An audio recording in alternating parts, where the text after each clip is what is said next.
Hello, how are you today?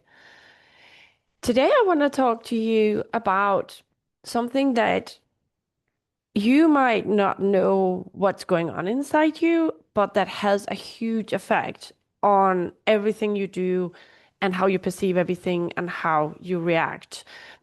So, when we are, I'm going to talk obviously as usual about being in the clinic, in the veterinary clinic, because that's what this podcast is about. But I'm going to talk about a very personal experience I had that is not from the clinic.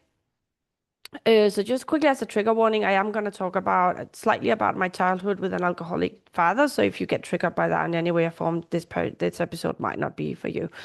Um, so when we have huge reactions to, say, fear of failure, for example, I'm really worried I did something wrong, or I'm really worried that this owner is gonna think I'm not good enough, or I'm really worried that for example, remember last episode I talked about this other vet that thought I was a bad vet or thought I had done something really badly. That fear of we have of doing something wrong, of not being good enough, of how others see us is actually a very, very basic fear, a very primal fear we have of rejection. And this is something I've been working on a lot because I was bullied as a kid. So I have a very strong fear of rejection.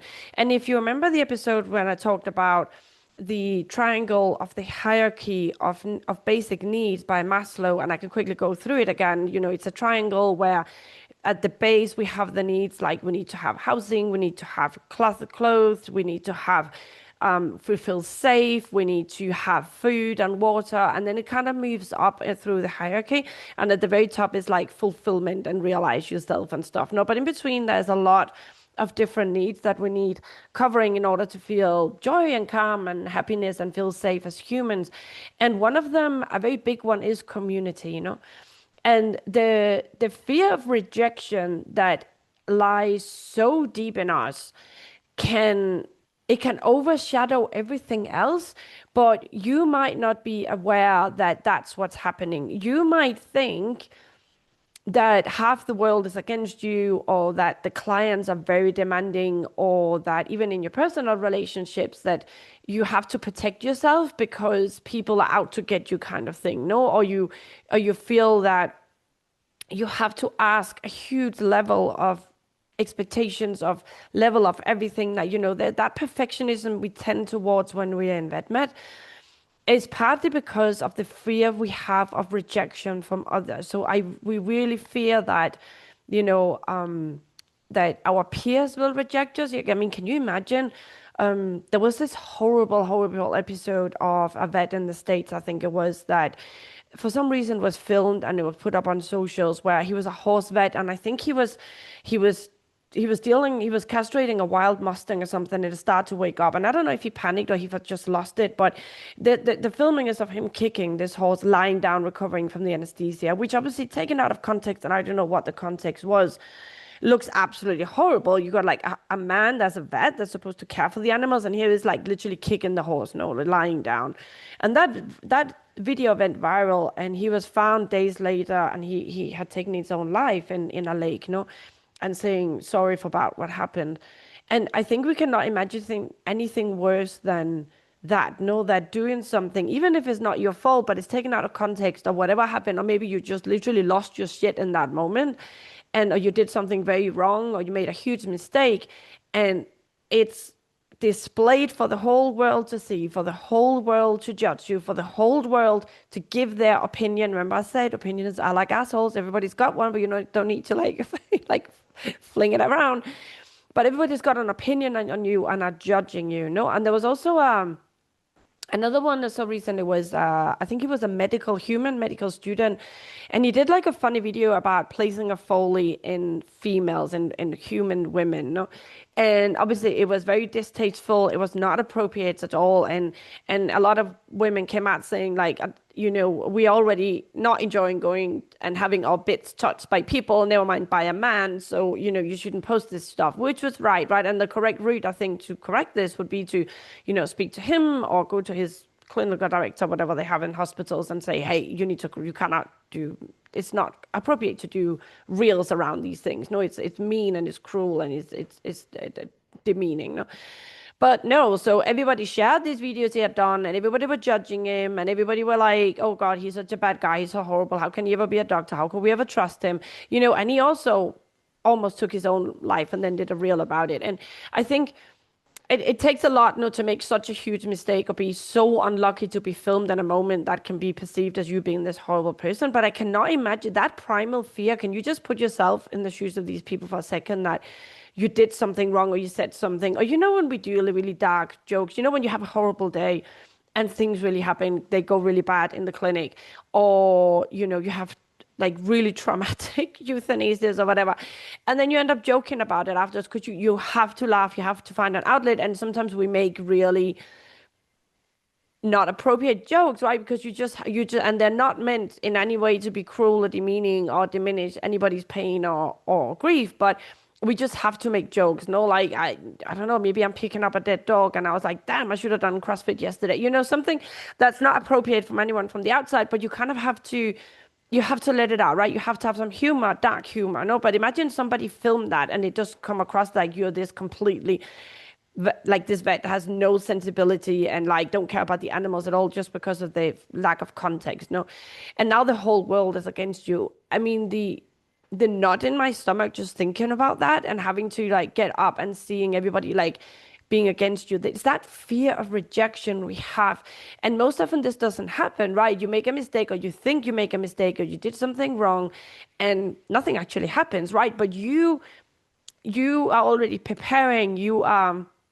You're preparing yourself for this possible rejection that might happen. And obviously you're not aware that you're doing this, because these are all underlying habits and patterns we have to protect us, that we formed since we were like, I don't know, between 2 and 8 years old, and they're still running. You protect yourself from rejection. Because I was bullied as a kid, I have a very strong tendency to want to avoid rejection when I'm in a group of people. So my brain will go on absolutely high alert and want to like make sure I say the right thing, and that I'm not socially awkward, and that everybody likes me and nobody's going to start bullying me, right? So I react very strongly when I perceive that somebody is like ignoring me, or like interrupt me when I'm speaking between a lot of people. And I generally, if I'm in a party or a big dinner or whatever, there's a lot of people, it takes a lot out of me, because my brain is on high alert and my nervous system is like, oh my God, what if they reject me? What if they bully me?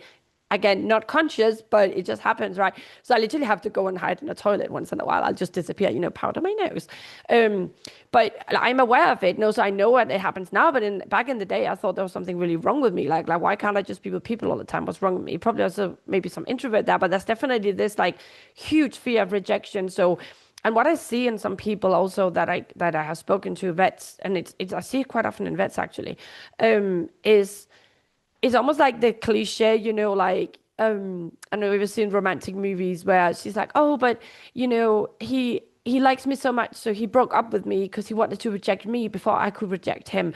And there's a kernel of truth in that we reject others before they can reject us, because the fear of rejection is so strong that we would rather reject others than letting them reject us. And I see that in some vets that become very defensive up front, very like the walls up here, right? Like way, way past where anybody can ever get over them, because I am not letting you in. I'm rejecting you before you can reject me, because it's a very, very primal fear. Because like 15, 20, 50,000 years ago, when we lived in caves, and we were depending on our community to keep us warm, to keep us safe, to keep us fed and procreate and stuff, being rejected by the tribe was beyond everything else. No, I remember, and pardon me if I've spoken about this before, but I don't know if you read the Children of the Earth, and in the very beginning, there's this tribe, right? And what's her name? Arya, I think her name is. She does something they don't like, and they decide to reject her. But what they do is literally treat her as if she was dead. So she's there, but they're not talking to her. She's not with them. She's there, but everybody ignoring her, right? And for them, and most of the people, when this happened in the tribe, they would literally just go and lie down and die, because everybody already ignore me and they treat me like that, so I might as well die. So actually, the fear of rejection, I think, is even above the am I getting enough food? Have I got a roof over my head? Am I warm enough and all that? I think literally being rejected by other humans is worse than going hungry because it affects us so much that we will literally starve ourselves to death because we crave the community so much. No? And the ways we can see this isn't what I just said. No, when you feel like over defensive, when you're really worried about people rejecting you, when you feel really worried about making a mistake and not being perfect. And what I kind of discovered, and this is where it's a bit of a vulnerable episode today. I hope I don't break down crying. But so I was, so the way this happens when I do podcast is like something, I either coach somebody or something happens to me in the clinic or whatever. And then I'm like, oh, this is how this got resolved. Let me do a podcast episode so others can like see how it's done. No? And other times I just get an idea. And I got the idea of like rejection. Like I just had this idea. I want to talk about rejection, and I just want to talk a bit about how important it is that you realize you might have these patterns, no? So you don't have to react so strongly, not have such a bad time, and literally put up obstacles in front of yourself.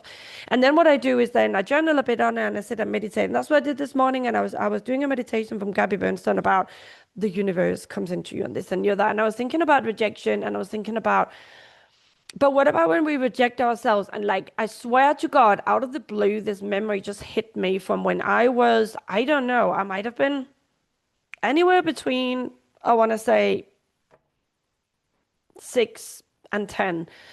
And my parents were divorced for a moment. They separated several times. And my dad was an alcoholic, and he could become quite violent. He was a bit of a psychopath. But he was not violent against me. He was violent against my mom and other people. So I was safe to go with him. So I went to him for this weekend that he was supposed to have me because they were divorced, and you go to different parents on weekends. And I had this horrible nightmare during the night, and I woke up like crying and hysterical, and I wanted my dad, and I couldn't wake him up. He was passed out snoring, and I couldn't get him up. So I was like in this state of panic for quite a long time. And I thought to myself, he must have been drinking. The reason he's not waking up, he's been drinking and he's not acting normal. And when my dad was drinking, that was really bad news, right? Because it was like Dr. Jekyll and Mr. Hyde. So all I knew is what I needed to get back to my mom. So next morning, I kind of like, and this before mobile phone. So I somehow managed to call my mom without my dad realizing and said, dad has been drinking. I need you to pick me up because I'm scared. And as soon as I made the call, he was then acting normal, and she came to pick me up, and he insisted he hadn't been drinking. And I realized I might have made a horrible mistake, that he hadn't been drinking. He said he was sleeping so profoundly because he had taken sleeping tablets because he suffered from insomnia. And that's why he hadn't woken up. And I could see how distressed he was and how heartbroken he was that I didn't want to be with him, that that my mom came to pick me up, and they had this argument in front of me. And I was in the middle thinking, I caused this, I broke my dad's heart. He didn't really drink. It wasn't his fault at all. And now I'm being picked up by my mom, and now it's too late to turn around. And I remember driving away, and my dad was looking after us, and I was just like, it was so messed up. It was so messed up. And I remember I think after that, I had a lot of self-hate, a lot of self-blame because I was such a bad person to cause this. And there's a lot of that when our caregivers are not the most appropriate caregivers, when they basically when the adults in our lives are supposed to take care of us are messing up, when they're fucking up. And we as children can obviously not think, oh my God, they don't know what they're doing, because if they don't know what I'm doing, then I'm really fucked, right? Because then who's going to take care of me? So normally what children do in these occasions is that we turn the blame on ourselves. Because if I can take the blame for this, that means that I can do better. I can be in control, and then everything's going to be fine. So that's this like very illogical, but very normal way that kids tend to deal with this. And that's what I did. I took all the blame, and I rejected myself in a way. I was like, I'm such a bad person. And it really made me doubt. And I think it's paid a lot of it's weighed heavily towards the way I am, in the sense that I always want to make people happy, and I didn't want to I feel terrible if I ever say the wrong thing, or make a misjudgment and someone gets hurt because of it. No, because this one time that I really hurt my dad and it was all my fault. And obviously now I was crying during the meditation and I came out and like, oh fuck, this did not work, And he was like, what? And I explained to him and he was like, well, how on earth were you supposed to know what to do when you were just a child? And I'm like, I know that now, but I didn't know that then. And that formed the patterns on how I am now. And I want you really to think about how may you have rejected yourself and tick the box next to your name of bad person, that's me, and I hurt other people, or bad person, that's me, I make mistakes, or bad person, that's me, I don't know what I'm doing, or I'm not good enough.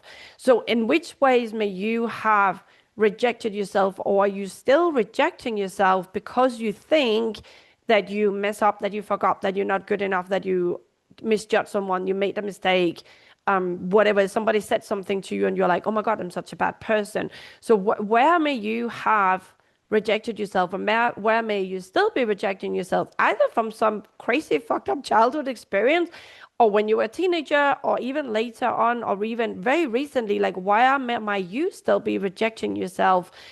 And that be a part of the whole anxiety and the fight and flight kind of stage you might find yourself in quite often, because like I reject myself, I expect other people to reject me, and and this is why I cannot be calm, I cannot let my guard down at any point, because I can't really trust myself. I need to be responsible at all times, and I cannot like fully just mess about and be joyful and relax and sleep profoundly and wake up late. And, I have to be on edge, because something could go wrong and I could be rejected by my tribe, or I could reject myself again, because again and again, I have proven that I'm not like worthy, I'm not good enough, or I'm this bad person. And when you listen to this, you might be a bit like, you what? Because you obviously not thinking these things. This is not something that, it's not like I, at the age of almost 50, think, oh, Gunila, when she was 8, she made a mistake, a misjudge, and thought that her dad was drunk, and that made me obviously a bad person since then. So fuck you, Gunila. That's not obviously the thought process I have. There is no thought process. It's just like branded, in your brain and your neural pathways and your nervous system and everything. And that's why you keep running these patterns. And sometimes it does take some therapy to get this out. So I, for some reason, never landed in front of a therapist despite of like my fucked up childhood. But I think a lot of us had really weird families and never had therapy, and we were sort of okay. But I'm telling you something, I don't want to be just sort of okay. I want it all out. I want it all out. I don't want to have these like festering wounds in my, in my brain and my nervous system that just keep me reacting in a way that works against me, So I can't relax, and I have to write like 10,000 pages of perfect notes before I can go home and have dinner, because I cannot risk, doing something bad and be rejected or feel rejected, no? And notice how often as well, that rejection we perceive is so often just an inside job. It's not actually people putting you against the wall and everybody standing there pointing at you, throwing stones at you, saying how bad a person, how bad vet you are. But it's just this inner perception we have, or we suspect that somebody might not like us, or we suspect from the tone of their voice or the way they wrote that email that they have, quote unquote, rejected us. No, I wish I had some more structure to this podcast episode. I feel like I'm all over the place, like ranting, but I think you get the idea. Like, let me try and get the points here.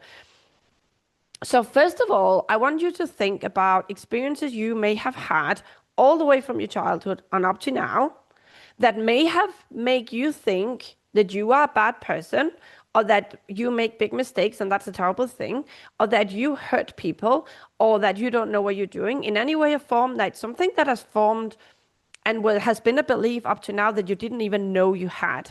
I want you to really think about that as a base, right? And where may you now, that's one. So number 2 is, where may you now be rejecting yourself because you deep down don't really believe you're a good person. You deep down don't believe that you're a good person, a valuable person, a good vet, a valuable vet, worthy of love and acceptance of the community around you. Where are you rejecting yourself before others can reject you, where you're not accepting yourself. Because I can tell you now, like, we all make mistakes. We all make big mistakes all the time. I get cases from other vets that have made mistakes. I make mistakes and then get told off by other vets. I make mistakes. I sometimes think that Bruce, my husband, has done something on purpose to hurt me, and then I'm mad at him and make all this argument about it, and literally he had no idea what was going on, and it was nothing what I thought, so I misjudge. I sometimes wake up in a bad mood and I'm not my best self, and sometimes I can't be there for my children because I'm just too anxious or too tired that day. And sometimes I get up in the morning and I have a lot of great ideas and stuff I want to do. And then come nighttime and I've done fuck all. And I'm just like, where did the time go? And what did I do? And I'm blaming myself. Like, none of us are perfect, but that doesn't mean that you need to reject yourself, and that doesn't mean that others are going to reject you. And others can maybe be mad at you in one moment, but that doesn't mean that you are rejected forever. The problem is that our brain doesn't know the difference. Our brains are always in survival mode, and they're always convinced that in the next 5 minutes you could die. So you need to be in control and you need to be on top of it, right? And when you're in this fight and flight, and when you have not worked through these patterns or these old wounds, you will tend to react in a way that this primal fear of rejection will come up really out of nowhere, and you don't even know why you react so badly, or you think it's just normal to react like that, and you don't realize that it's actually not normal not to be able to sleep, not to be able just to say, fuck it, I've done enough, let's go home, not be able to get a bad message or get a bad review or get, have a bit of a bad consult, bad chemistry. It's not normal to then like spin in it for hours and feel terrible about it, instead of just letting go. And I'm saying not normal as in you're not normal, there's something wrong with you. I'm just saying that if you work through these things and you have the awareness that, oh, wait, why am I feeling like this?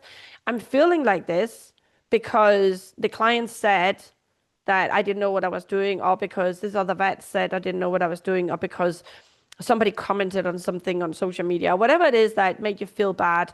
Or I suddenly remember, oh shit, did I use those sutures that were not appropriate for this? And what if all the wounds go up now, and then the dog is going to come back with his tested dragon eye? You feel bad from something, and you stop and you're like, I feel really terrible right now, and I don't know exactly why. Let me just find out why. And you just kind of like sit with the feeling. You're like, oh, it's because I'm thinking that this person thinks whatever these people think, and I'm making that mean whatever. Like, if you can learn to do that on the go, or learn it by journaling when you get home, then you can slowly see these patterns, and you don't have to react so badly to things, and you don't have to stay in that state of feeling horrible for so long, because you can kind of like process through it. You have this awareness, no?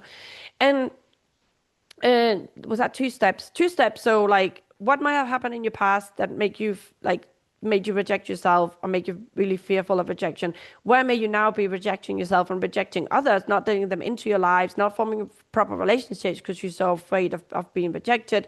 And where are you in your day-to-day so afraid of rejection, or you perceive rejection, that is making you feel very nervous and very anxious and scared, and making you overwork and try and overcompensate in other areas to make sure people are not rejecting you? And where can you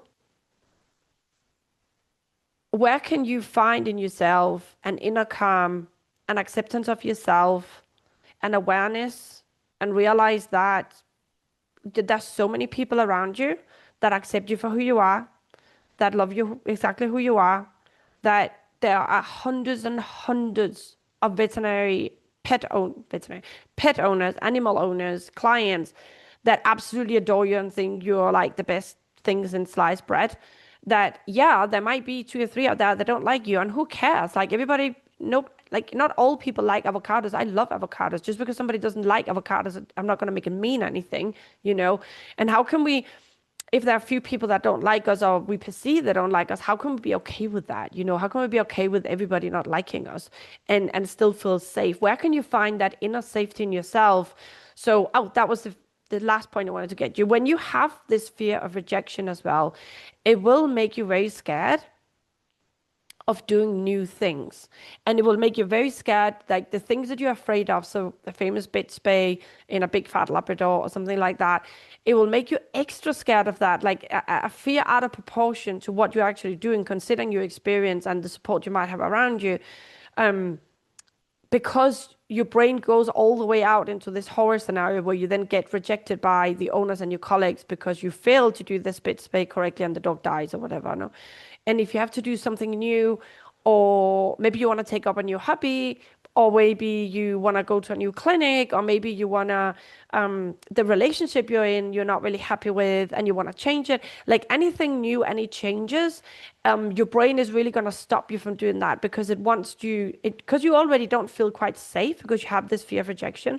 You like better the devil, right? So better stay where you are. Don't make any moves. Just be okay, kind of, with what you are doing, because so far that's kept you alive. So let's just keep doing that. But I encourage you to make the changes. I encourage you to dig deep and find those patterns inside of yourself. You need therapy, then therapy. I did it with coaching. It was enough for me. And then reading shit and listening to podcasts, I'm like, oh, and then meditating. That I kind of like, I don't feel I need therapy. I feel like I'm kind of doing this with my coaching and that. But maybe you do need therapy, or maybe it's not that I'm against therapy. I don't know. I just haven't landed across it. And then I just have had such brilliant coaches that were trauma informed. So it's been enough for me. But at least have some awareness that you might be doing this and that you might have a fear of rejection. That now, after this podcast, maybe you might realize, oh my God, yeah, I get this. Okay, yeah, I do tend to be fearful in these situations. And is that fear really founded, or is it this primal fear from this primal bit of your brain where the prefrontal cortex is not even entering the chat because you have this underlying anxiety, right? I hope you found some inspiration from this episode. I for sure would have loved years ago to have something like this that I could listen to and go, oh, that's why I did this. Like this whole journey started from one book after another, and they all started with one little book review in this magazine I used to read, where they talked about adult daughters of alcoholics, and I'm like, oh, I'm an adult daughter of an alcoholic, and there was just a few phrases in there. I was like, wait, what? Oh God, that's me. And I hope, and that kind of like spiraled out in then discovering more, reading more, finding more, the coach, all that. It kind of like became one big soup of work on myself, to get to live the best life I can. And then automatically what happened then was then that I was able then to come back into vet med because I realized there was so many patterns, there was so much inside stuff I was working through that veterinary medicine wasn't really the problem for me. It was just a symptom. No, that was like the trigger, the catalyzer for me feeling bad, but I could actually overcome it with the tools I have now. And I hope these episodes, I hope this podcast and whatever, if you read my emails, if you read my blogs and stuff, if I hope this, my hope is that what you hear inspires you to think, oh my God, yes, I do that. So that's why I do that. Okay. And what else, right? And inspire you to go on this journey of self-work where you maybe sit and meditate and suddenly you're like crying and you're like, oh my God, I'm so sorry, Dad. Where you can like forgive yourself, forgive others. And when you forgive yourself and you forgive other people, even if you don't tell them, I've forgiven my dad a long time ago and we speak now.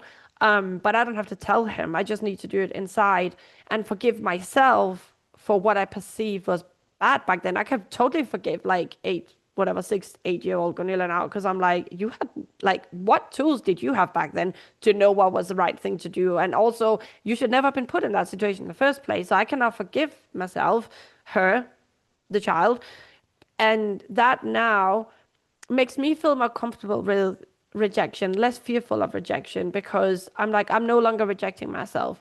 And I don't care if somebody once rejected me, but I can forgive them. And I don't have to make it mean that I am the worst person on earth and I don't deserve love, right? This was a bit of a deep episode, but I hope it inspires you, because this work is not just about working as a vet, let's be honest, right? It's on your relationships, it's on everything you do in life, right? You cannot like coach yourself to be a happy, fulfilled vet and then still have shitty relationships in your free time and have a terrible time. It all goes together. And I don't believe that you can actually solely focus on the veterinary side without also focusing on, the deeper wounds you have, maybe from childhood or maybe from past relationship or something that happened to you. And it doesn't have to be such a big thing as a drunk dad that, and a horrible nightmare. It can be little things. It doesn't have to be big things. It can be a little thing like coming home from school and having something exciting to tell your mom, and then she didn't pay attention to you in that moment because she didn't have a good day, and you made it mean back then that you're not good enough. Like, it's these little things, and you don't have to dwell in them or like overanalyze what happened, but just be that awareness that that happened, and that made me think this, and it made me perceive things a certain way. It made me reject myself, and it made me reject my mom and not trust anybody ever again.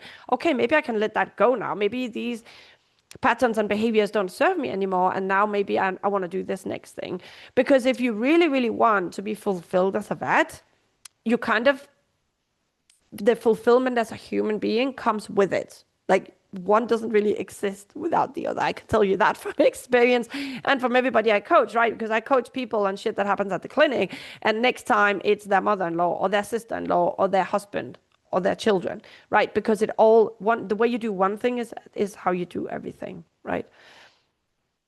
So I hope this really inspired you. Let me know, like, reach out to me. I'd love to hear what came up for you and how you dealt with it, and if it was helpful. And if I triggered you in any way, phone, I'm sorry. But also, I hope that might boost you and give you a kick up the ass if you needed it to do something about maybe something that doesn't really work for you anymore. All right. Take good care. Bye.